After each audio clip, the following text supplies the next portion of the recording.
The Comic Book Community Award nominations are open right now, running through August 10th. Do me a favor, go ahead and nominate 9 Panel Grid for Best New Channel, and if you enjoy these reviews, consider it for Best Review. Another Wednesday's come and gone, and I've got some comics. Let's talk about them.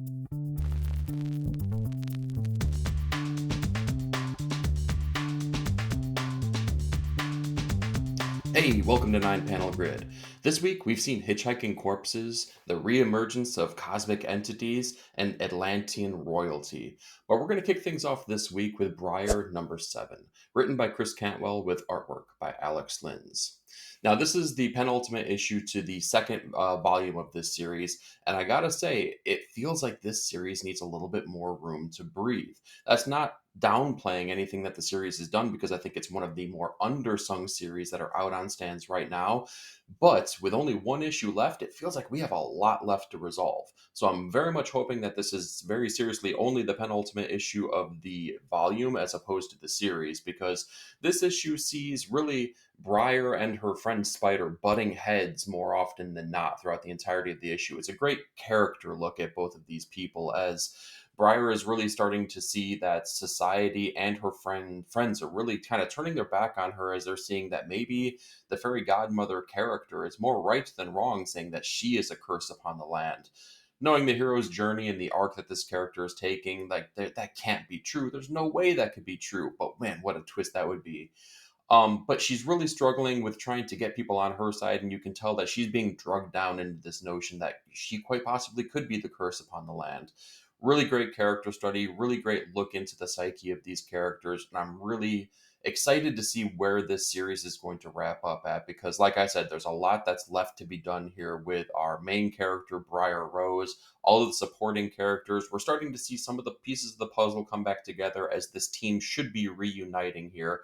But man, like when it comes to actually getting back to the fairy godmother, proving that Briar is the hero of the story, lot left to be, told basically. But I'm definitely excited to see where they take it from here. Staying in the realm of fantasy, we have Elric the Necromancer number 1, written by Julian Blondell with artwork by Jean-Luc Cano. So this is a brand new number 1 from Titan, and I've really been encouraged by what they've been doing with the Conan license recently. So I figure Elric, everyone knows about him. He's been published at a multitude of different publishers, the biggest probably being Marvel Comics in the past. And I really wanted to take a dive in and see just what Titan is doing with their other, characters that they can write stories about. This was a little bit clunky, if I'm being honest, though. I don't have a background with Elric, so I don't know if this is my misunderstanding of what's happening or if it's really the lack of the story or really spelling out why I should care about this character and what adventures he's going on. So the story kicks off where Elric is extremely remorseful about some of the things that have happened in his past. A loved one has passed away, and he seems kind of aimless. And he's put onto this journey where he needs to work for a queen basically, and start doing things that maybe he's not accustomed to, kind of being a careless bounty hunter type character. It was okay. I see the adventure unraveling here. I just don't know that it told me enough about the main character and maybe some of his motivations or some of his backgrounds that make me really excited. The biggest aspect that we get from the story itself is that there are magical abilities that he has harnessed, but he's not able to wield them in the ways that he previously had in the past. There's some mystery that needs to be unraveled here. So overall, it didn't blow my hair back, but I thought it was an okay issue. I'm gonna stick around because I want to see how the story unravels and how it goes. Now, the one bright spot on this is that the artwork it was really, really well done. I really think that that's what kept me tied into this from the start to the finish. So if you're gonna pick this up for any reason, Jean-Luc definitely did a really fantastic job on the artwork. And with our next issue, we have Immortal Thor Annual number 1, written by Al Ewing with artwork by David Baldeon. So this was kind of the linchpin issue for me. This is what was going to be the determining factor on whether or not I continue picking up Immortal Thor or it gets dropped from my pull list. And I gotta say, this issue to me felt so reminiscent of the Thor Ragnarok movie. And unfortunately, I'm not saying that as a compliment. This just felt aimless. It felt hokey. It felt jokey in a way that I'm not looking for that from the Thor character right now. I think that it's well written. I think that they have a story that they're telling. Nothing is questionable and nothing doesn't make sense. It's just that the sense that's made isn't for me.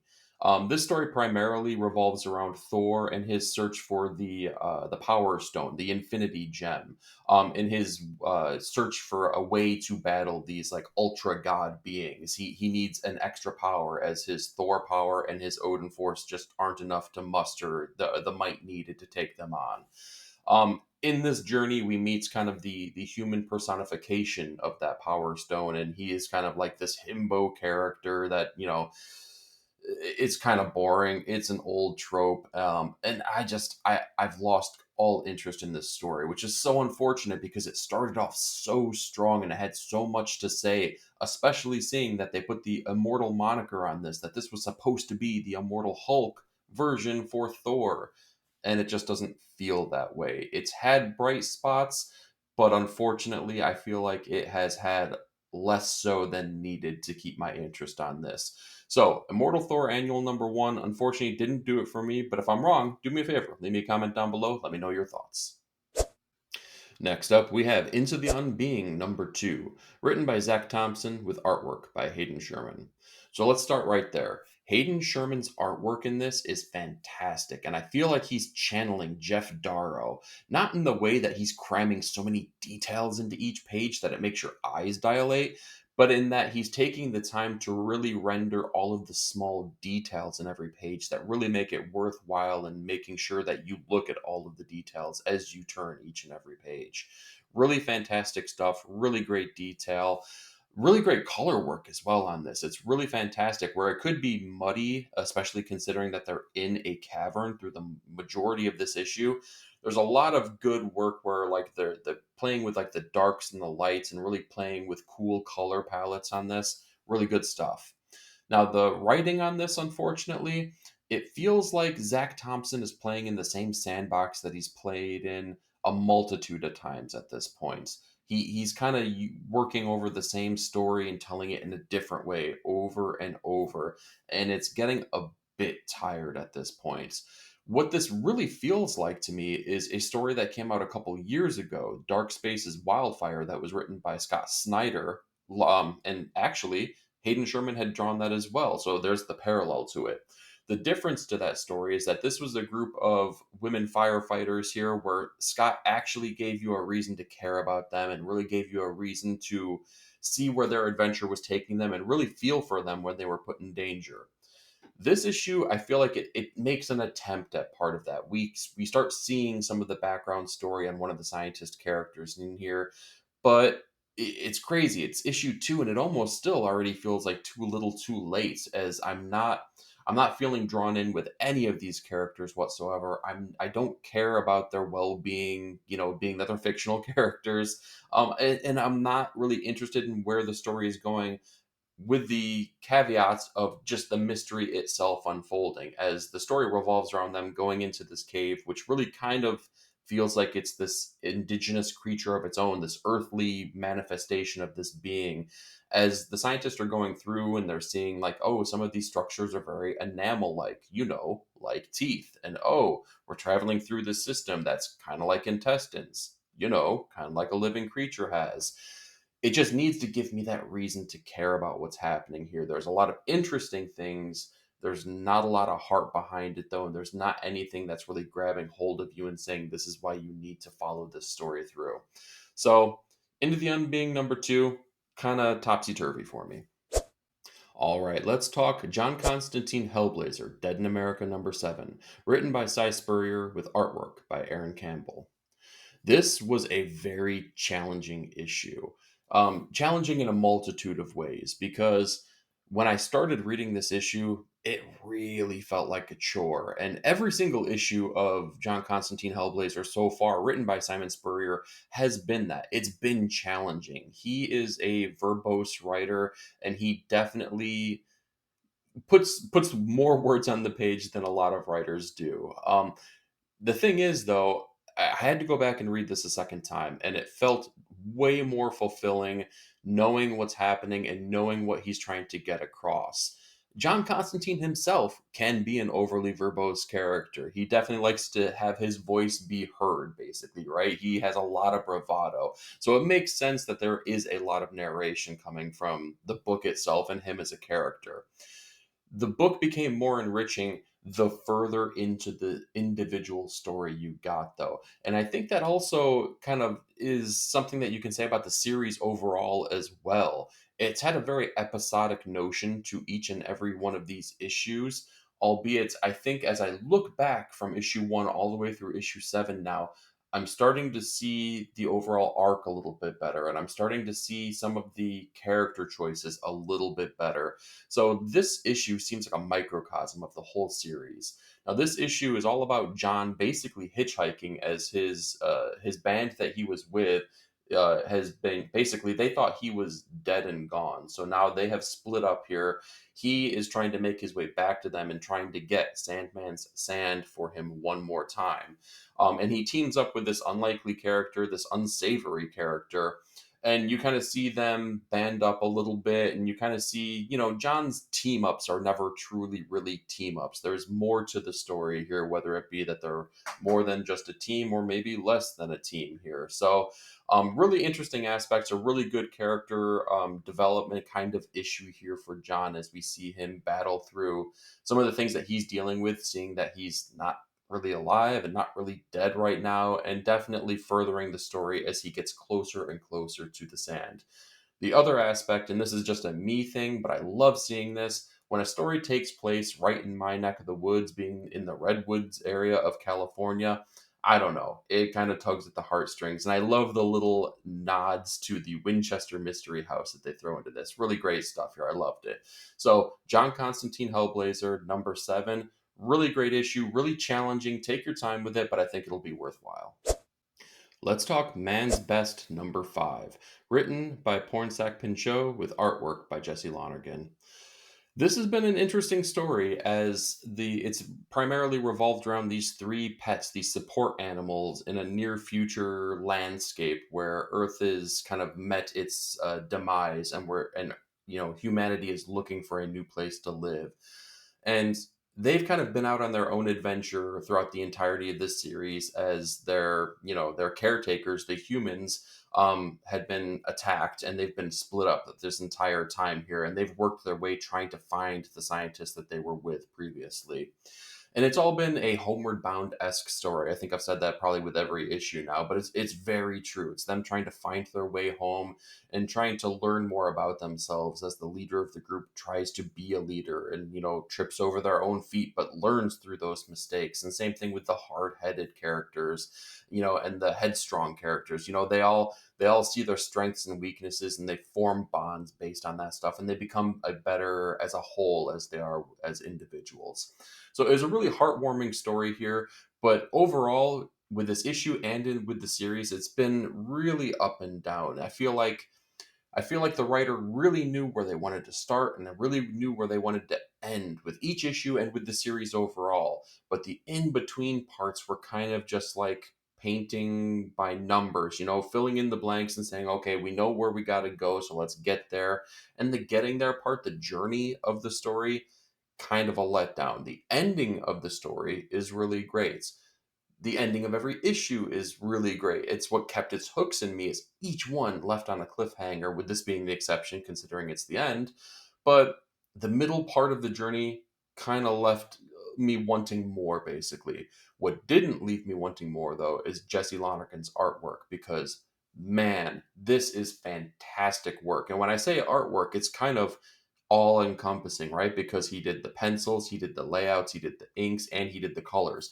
And the colors are really what shine in this issue in particular, because I've talked about Lonergan's layouts before, which are just fantastic. I think he does things with paneling that no other artist is doing right now, and he's really challenging the reader when they're looking at the panels and really kind of like trying to look over each and every page. But the coloring on this in specifically is just so fantastic. What he's doing when he's conveying different powers that are being used, or different um hallucinations, we'll say, that these animals are going through. All of these different things are just visually told so magnificently. And with this being a visual medium, I think that Lonergan is just one of the top tier artists right now working in books. So, all in all, Man's Best was a very good story. I think it had the potential to be great, but it needed some fine tweaks. All right, with the second of the new number ones this week, let's talk Namor number one, written by Jason Aaron with artwork by Paul Davidson. So I was really hyped to see Namor get his own book again. And I was especially hyped knowing that Jason Aaron was going to be writing it, especially knowing what he had just done with Punisher very recently, as they took that character and totally reconceptualized everything about him.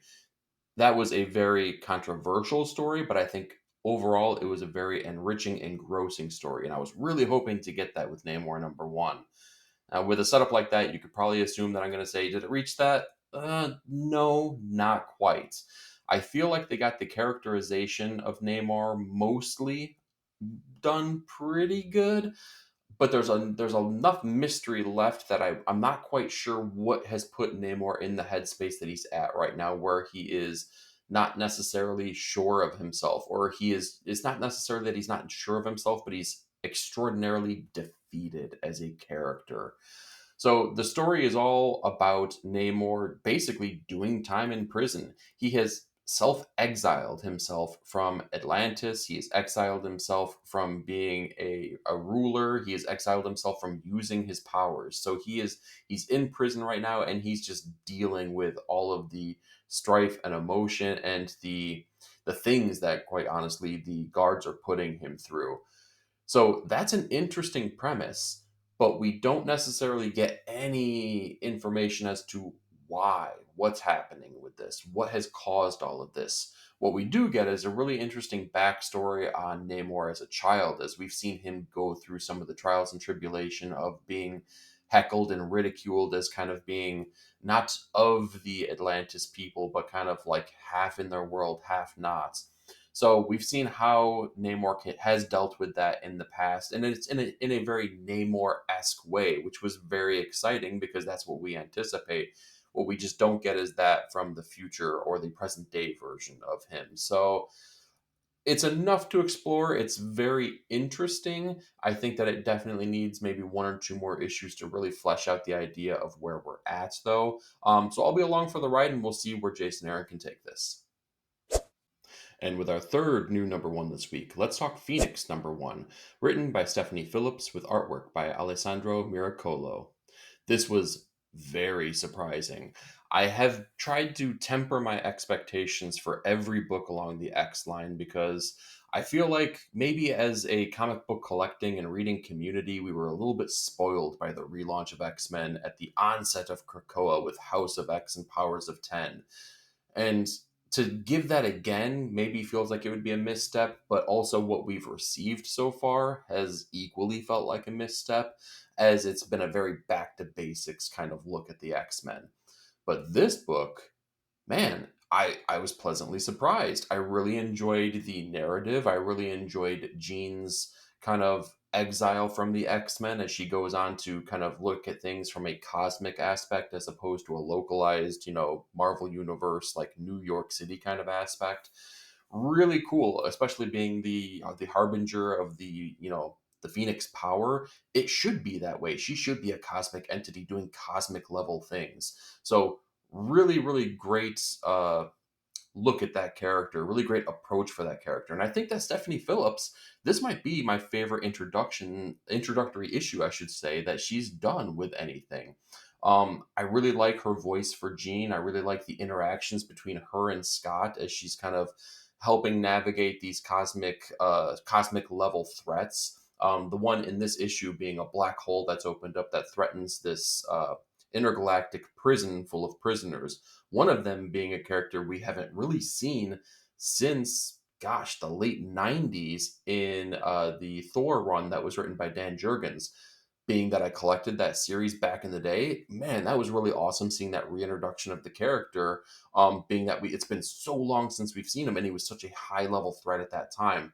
Really cool stuff going on here. I really love that Jean is being handled and the way she's handled. The artwork on this, too. I've never had the pleasure of looking at the artist's work before, but I gotta say, I'm a fan already. I think that the layouts are really done masterfully. I really love the splash pages. I love this visual storytelling sense. There's a lot of different really cool things happening here.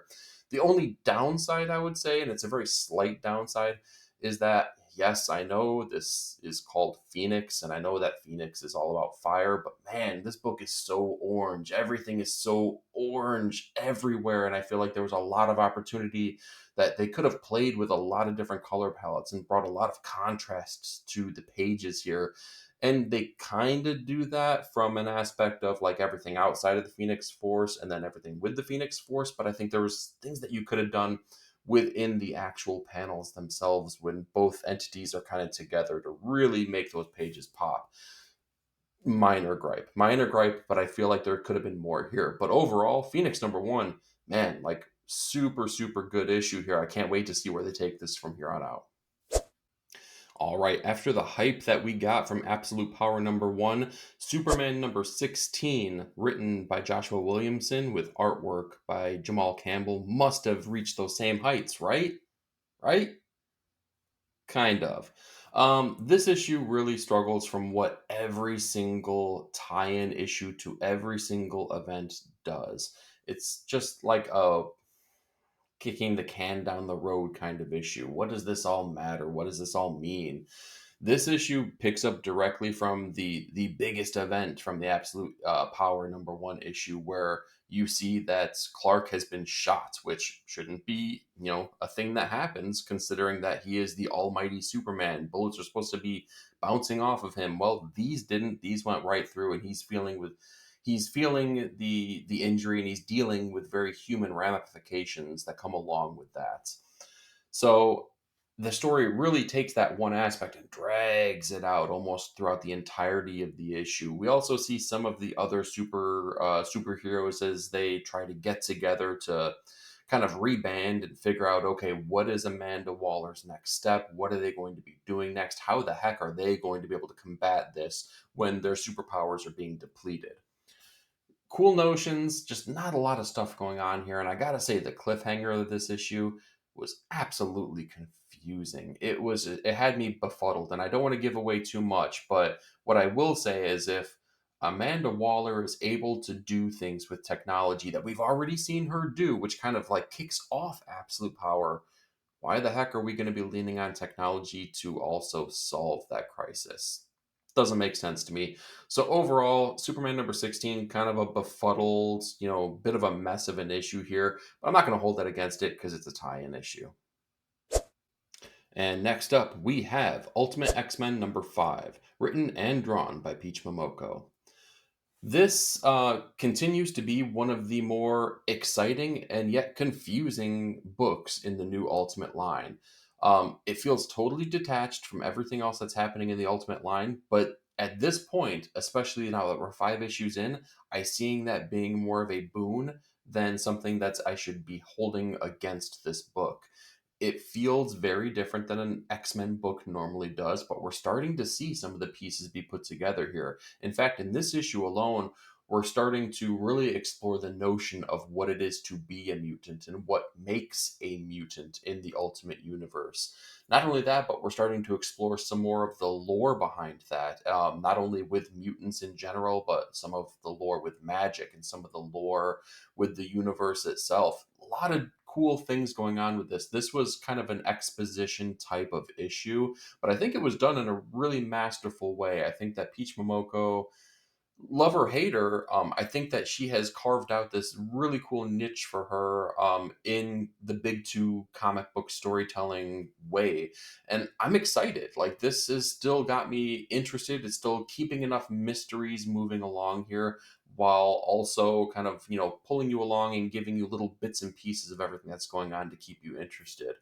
Ultimate X-Men, yeah, again, it's been a total shock and surprise. I don't think that anyone has really expected this to be the X-Men book that we got. But overall, given that we've seen a lot of notions of X-Men kind of reinvigorated, twisted around, kind of like, given to you in a much different way.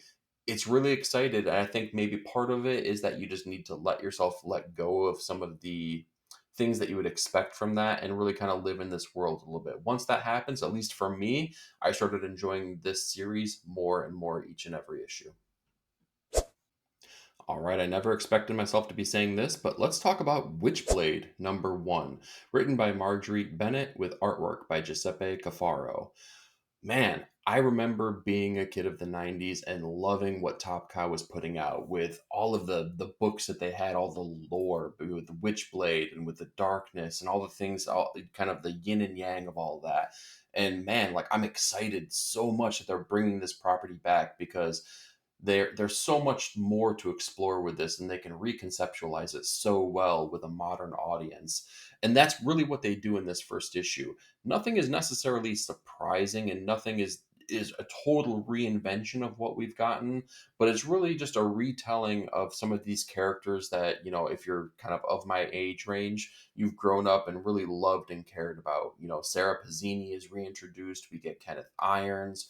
We get Nottingham. There's a lot of cool stuff that they're playing with here, but it's not jarring in a way that you're not going to understand these. These are the same archetypes that we've gotten in the past, but really just kind of molded for the 21st century.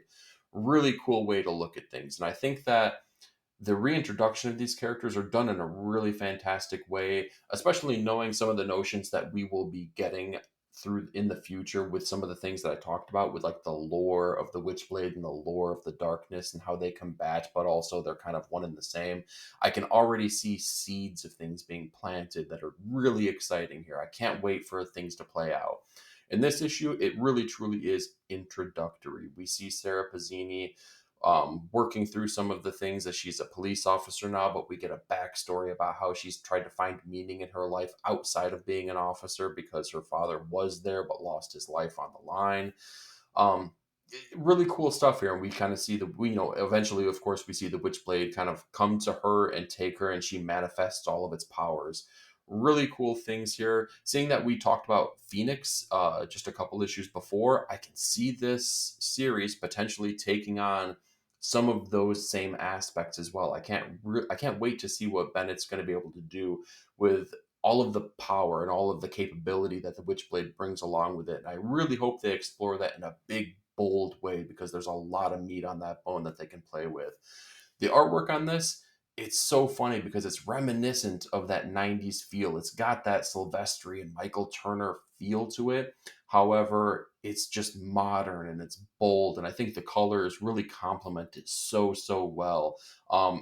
Again, it's such a fantastic issue. It's like a love letter to the 90s, but it's not beholden to the 90s as well. It's really something all unto itself here. So I was totally excited about issue #1, and I can't wait to see where they take it from here.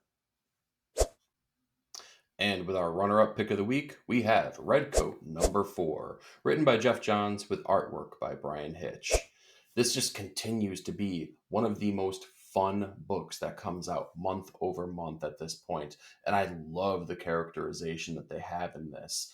So this story follows the previous issue where Simon is captured and Albert Einstein, of all people, needs to help him as he tries to get away from the cult that actually gave him his immortality powers previously.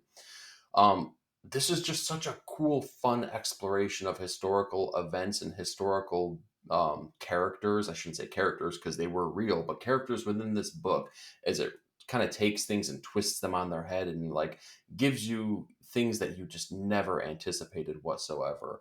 Brian Hitch on this has been phenomenal as well. It's really the Brian Hitch of old. And man, I gotta say, like, there are certain things that he does just so, so well. When he takes just a simple page and just something like a boat and like really zooms out and you get a landscape look at all of this stuff. It just looks so great. And he makes the simple things just stand out so, so well. And when it comes to a splash page, almost nobody does it better than Brian Hitch when Brian Hitch is firing on all cylinders.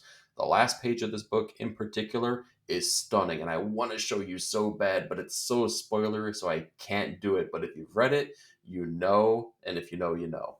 So I love this book so much. Simon Pure is just one of the best characters in comic books right now if you're looking for a good time. The one thing I will say is that with this being issue number 5 now, we know what we're getting from him. He's kind of like, uh, a reluctant hero, to put it the best way possible. I'm ready for him to be a little bit heroic right now. Let's see him take that turn just a bit, but let's keep him in the mold that he's in. But either way, I'm having a lot of fun with this. I love this book so much, but I'm more curious. What did you think? And with our top comic of the week, let's talk Daredevil, The Woman Without Fear, #1, written by Erica Schultz with artwork by Michael Dowling. I was absolutely shocked. I was absolutely blown away that this was my top comic of the week. Wow. I just didn't anticipate this under any circumstances whatsoever. Even being a Daredevil fan, didn't see this coming. This is exactly what I want out of a Daredevil book. And it was so reminiscent of some of the best times in Daredevil, when it was Bendis and Malieve and it was Brubaker and Lark. It like harkens back to those times, both narratively and visually. And we'll start there. Dowling's artwork is so reminiscent of Malieve without aping on it, and it really truly is its own thing, but it brings that gritty texture forward, and it kind of like it leaves all of the imperfections in the artwork, which in turn makes it perfect for what it is. There's a splash page in particular with Elektra as she's kind of leaping into action that just screams Malieve. And I just love it. I love it so much. Speaking of the story, again, it's so reminiscent of the gritty crime aspects that we got from Malieve, or I'm sorry, from Bendis and from Brubaker, and it's taking those notions and just like bringing them forward, and I love it so much. This story revolves all around Elektra kind of going on this mission and taking on some unlikely villains, being Crossbones in particular. Never seen that duo go up against each other, but man, I can see this being a thing that we kind of explore more and more as time goes on. Now, the other fantastic thing that they do with this is something that was just like, man, it was so right out there for them, and I can't believe it's not being explored until right now. One of the lingering things from the Zdarsky run is that Elektra basically adopted this orphan after some tragedy had struck during that storyline, and has been training her in the ways that Elektra was trained previously by Stick. Maybe in a more modern way, maybe a better way per se, but albeit she's still being trained. And now they're picking that storyline up, and it's just so awesome seeing Elektra play that mentor role and seeing her play the Daredevil role as well, as she's kind of pulling back on the more murderous aspects that she had previously. Such a worthwhile issue, so fantastic, so surprising, and I can't wait to hear what you thought about it after you read it. That's what I got for you this week, but I'm more curious. What did you read and what were your thoughts? Like, share, and subscribe, and do me a favor. Leave me a comment down below and be part of the panel. Thanks again for watching. We'll talk to you next week.